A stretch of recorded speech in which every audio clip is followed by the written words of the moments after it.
Добрый день, ребята. Мы продолжаем с вами изучать раздел «История и личность».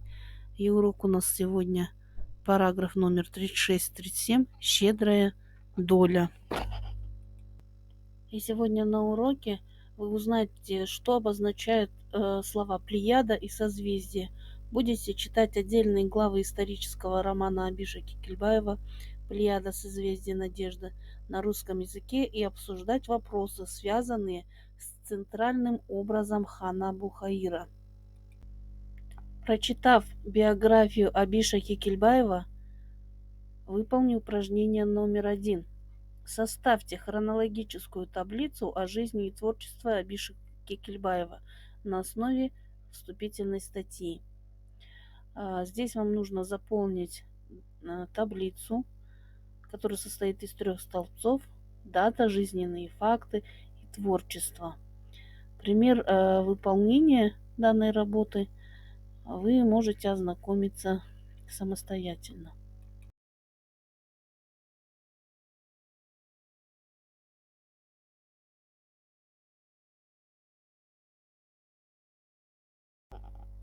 Упражнение номер 2. Ознакомьтесь с краткой аннотацией книги Кекильбаева «Плеяды. Созвездия надежды». В романе известного казахского писателя Абиша Кекильбаева «Плеяды. Созвездия надежды» отражен исторический процесс присоединения Казахстана к России, духовное и культурное сближение двух народов. Событийный ряд романа основан на историческом материале. Центральный образ – хан младшего Жуза Абулхаир, верность реализму, бережное обращение с историческими первоисточниками, фактическая достоверность отличают этот роман. Он включает 4 части: тупик, посольство, испытание, схватка. Благодаря этому произведению мы постигаем свои корни, истоки, учимся любить свою родину. Упражнение номер 3. Прочитайте словарные статьи слов «плеяда» и «созвездие» из словаря русского языка Ожегова. Предположьте, о чем будет повествование в романе Кекильбаева. Плеяда – это группа выдающихся деятелей одной эпохи, одного направления. Пушкинская плеяда поэтов. Созвездие – отдельная группа звезд, яркое созвездие, соединение знаменитостей, талантов в переносном значении. Созвездие имен, созвездие талантов. Итак, примерное предположение о том, о чем будет повествовать роман Абиша Кекильбаева. Итак, слова «плеяда», «созвездие» ассоциируются со словами «группа», «объединение», «сплочение». Думаю, автор будет говорить о том, что присоединение Казахстана к Российской империи несет надежду казахскому народу спасти себя физического уничтожения. Переносное значение слова «созвездие» – соединение знаменитостей и талантов. В романе соединились для решения проблемы целого народа целое созвездие знаменитых личностей того времени: хан Абулхаир, Тауке хан, Би, Толе, Казбек, Астеке, Батыр, Есет, Бугенбай, и помогли в решении проблемы плеяда личности Российской империи. Упражнение номер 4. Ознакомьтесь с эпиграфом к первой части романа «Тупик». Как вы думаете, почему писатель в качестве эпиграфа приводит эти слова Абая? Вспомните содержание данной части, если вы читали этот роман на родном языке, и объясните ее название. Если не читали, то предположьте, о чем она. Воспоминание, что заброшенная тропинка в степи, куда только не заведет. Так, упражнение номер 4. Пример выполнения. Думаю, упоминание слова «воспоминания» в эпиграфе говорят о том, что автор будет описывать былое, прошлое. Сравнение воспоминания и заброшенной тропинкой в лесу. Название части «Тупик», возможно, будет говорить о том, что одни только воспоминания, надежды на свою память могут завести нас не на ту дорогу, привести к тупику. Упражнение номер 5. Писатель рисует образ хана Абулхаира через впечатления бродяги и Джимиса. Прочитайте отрывок из первой части романа. Какое впечатление произвела на вас внешность хана? Как вы думаете, какую тайну хранили глаза Абулхаира?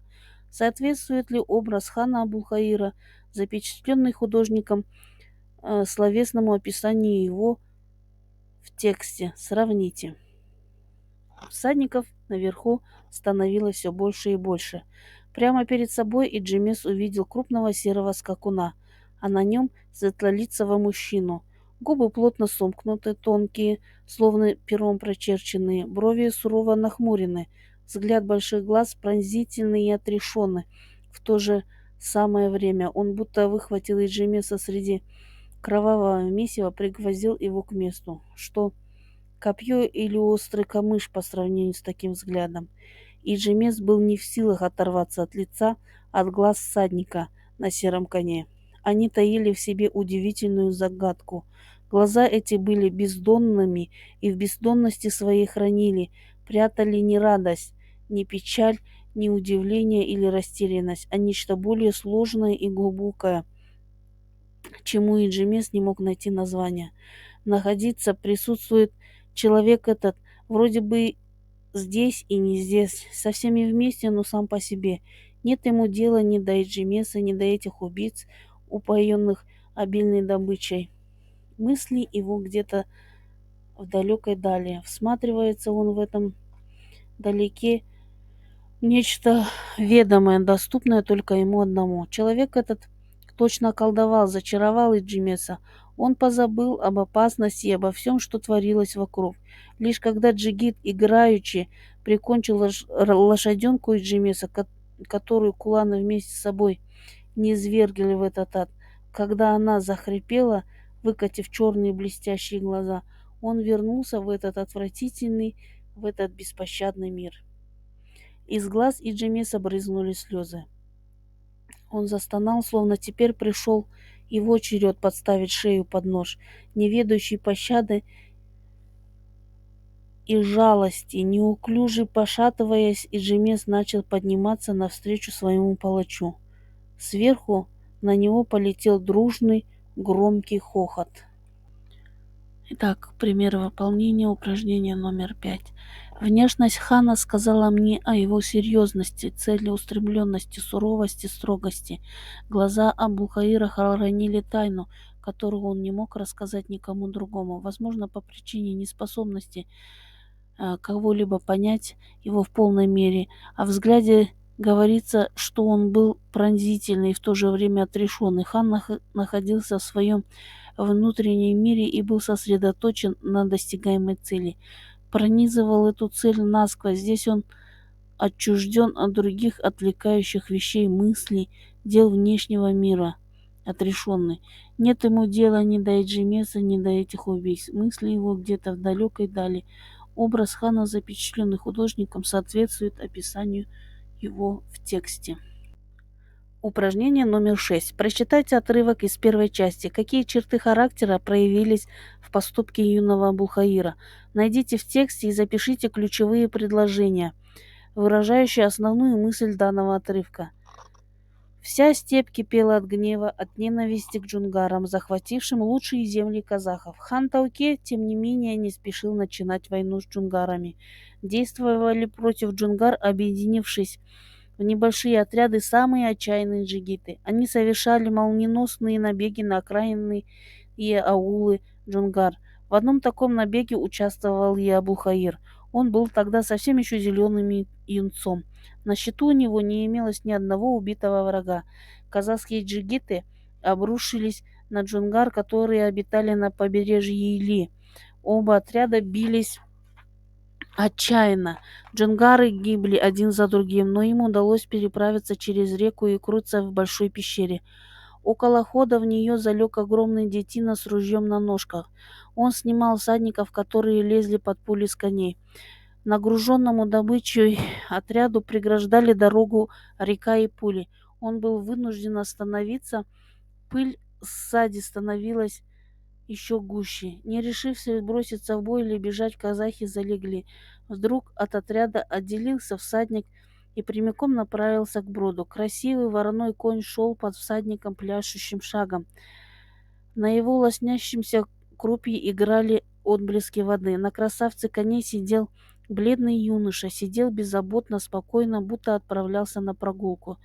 Даже лука не держал он в руках.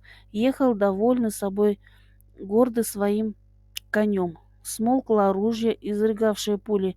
Огромный детина раскрыл от восторга и удивления рот. У того, кто владеет таким конем, исполнились все мечты. Стрелок затаился, решил ждать, пока всадник переберется через реку, и приблизился, чтобы в упор поразить его надменного и беспечного, упоенного красотой своего коня.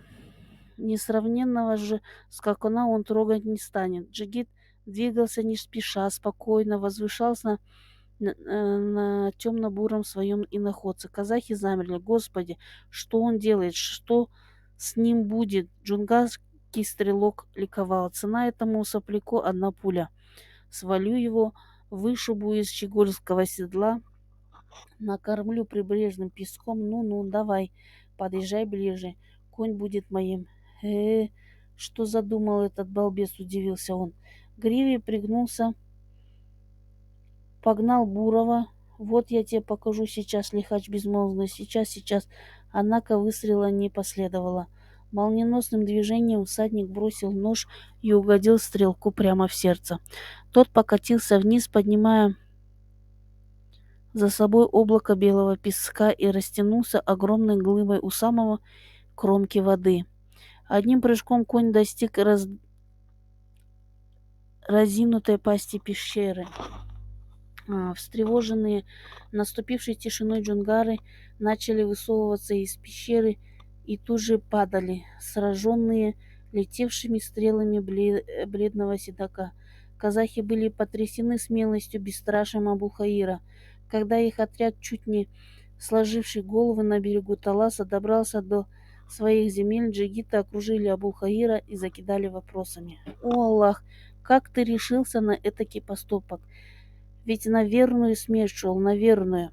Как отважился, отчаянная твоя голова. А я рассчитывал, что джунгарский стрелок залюбуется моим буром. Решил отвлечь его, дождаться, пока на фитиле образуется нагар», — отвечал всем Абулхаир. Нужно было ответить на вопрос, какие черты проявились в поступке юного Абулхаира. Это смелость, уверенность, бесстрашие, смекалка, дальновидность. Ключевое предложение: казахи были потрясены смелостью, бесстрашием Абулхаира. Упражнение номер 7. Найдите в тексте фрагменты монолога, диалога и полилога. Распределите между собой речь персонажей и разыграйте по ролям.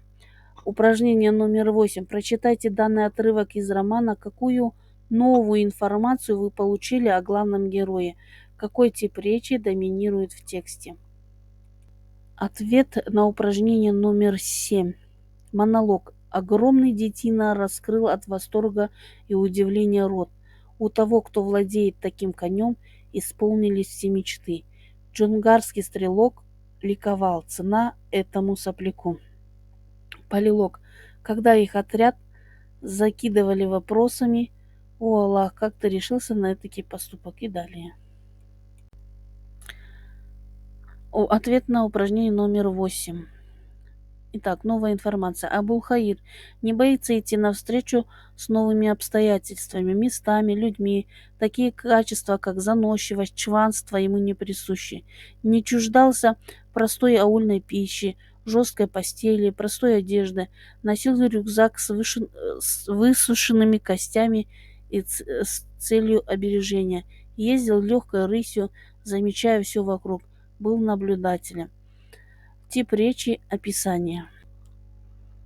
Упражнение номер 9. Соотнесите слово с его лексическим значением.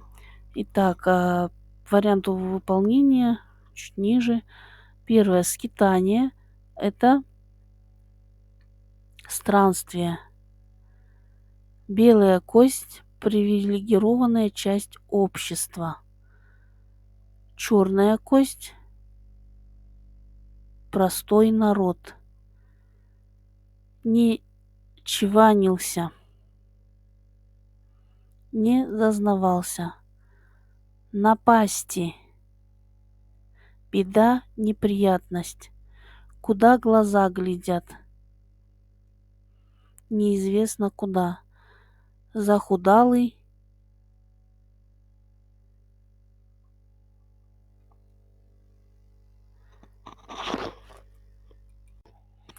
Так, выскажи свою позицию. Упражнение номер 10. Прокомментируйте данную мысль хана Абу-Хаира. Какое сложно подчиненное предложение выражает условное значение. Впервые в жизни Абу-Хаиру открылась истина, простая и сложная, как сама жизнь. Любой человек по-настоящему счастлив только у родного очага. В те короткие часы и дни, что проводит он в отчим доме, любой джигит, если он даже способен горы для людей своротить, если сделал в этом мире много добрых дел, оставил доброе имя, добрую память о себе, если совершил подвиги во имя страны своей, народа своего, все равно счастлив лишь около родного очага, рядом со своими любимыми и близкими. Около них, рядом с ними оценивает он все соединенное или совершенное им в жизни. Так, выполнение упражнения номер 10. Абул-Хаир говорит, что у человека могут быть мечты, желания и даже получится горы своротить, но оценить все сделанное он сможет только возле родного очага. Сложно подчиненное предложение, которое выражает условное значение, любой джигит, если он даже способен горы для людей своротить, если сделал в этом мире много добрых дел, оставил доброе имя, добрую память о себе, если совершил подвиги во имя истины, во имя страны своей, народа своего, все равно счастлив лишь около родного очага, рядом со своими любимыми и близкими. Упражнение номер 11. Прочитайте отрывок из второй части романа «Посольство в Хрестоматии». Выпишите мудрые высказывания, советы и изречения Мате. Придерживался ли Абул-Хаир? Актуальны ли они в наше время? Поделитесь своим мнением. Упражнение номер 12. Прокомментируйте эпиграфы, данные писателем к 3 и 4 частям романа. Вспомните содержание данных частей. Если вы читали роман на родном языке, и объясните их заголовки. Если не читали, то предположите, о чем они. Итак, пример выполнения упражнения номер 11. Перед тем, как должно отвернуться от мужа счастье, начинает бесится его жена. Перед тем, как счастье должно отвернуться от страны, начинают беситься ее псы. Пусть все пропадет, только вы, казахи, сберегли своих мужей и скакунов. Итак, тут дальше выполнение на 2 слайдах. Ознакомьтесь самостоятельно.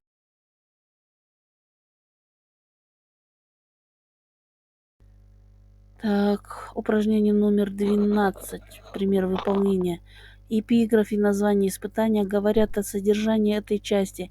Здесь для заключения договора встречаются обе стороны, и каждая должны быть проверены, подвергнута испытаниям, чтобы не быть обмануты. А может, в этом уловка на душе, уловка, ловкий, хитрый прием, применяемый с целью достигнуть чего-нибудь или уклониться от чего-нибудь. Название «Схватка» говорит о возможных столкновениях, сложных переговорах с российским посольством и кознях недоброжелателей, пытающихся их сорвать.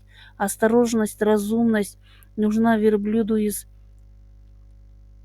эпиграфа, героям произведения, чтобы остаться целыми. С большим трудом Абул-Хаир и российский посол Тевкелев убеждают подданных казахского ханства в выгодности нахождения под покровительством Российской империи. Упражнение номер 13. Выразительно прочитайте последний монолог Абул-Хаира и прокомментируйте его. Постарайтесь передать настроение героя. Объясните, почему Абилхан Костеев назвал свой роман «Плеяды. Созвездие надежды». Сравните свои предположения. Вариант выполнения номер 13. Плеяды, как раскрыто здесь, собрание множества мелких звезд. Звездам понятно, что чем они мельче, беднее, тем должны держаться ближе. В произведении Кекильбаева эти звезды за знаменитые личности того времени, а также народы, нуждающиеся в защите, покровительстве, и малые народы. Их тесная сплоченность всегда даст им надежду в схватке с врагом. В романе Кекильбаева представлена целая плеяда знаменитых личностей того времени. Тауке хан, Би, Толе, Казбек, Айтике, Батыр-Есет, Богембай и другие. Советы и наставления знаменитых мудрецов буквально рассыпаны на многих страницах романа. У каждой свой холм, своя вершина, с которой следует смотреть на мир. Не кори молодость за то, что сияет.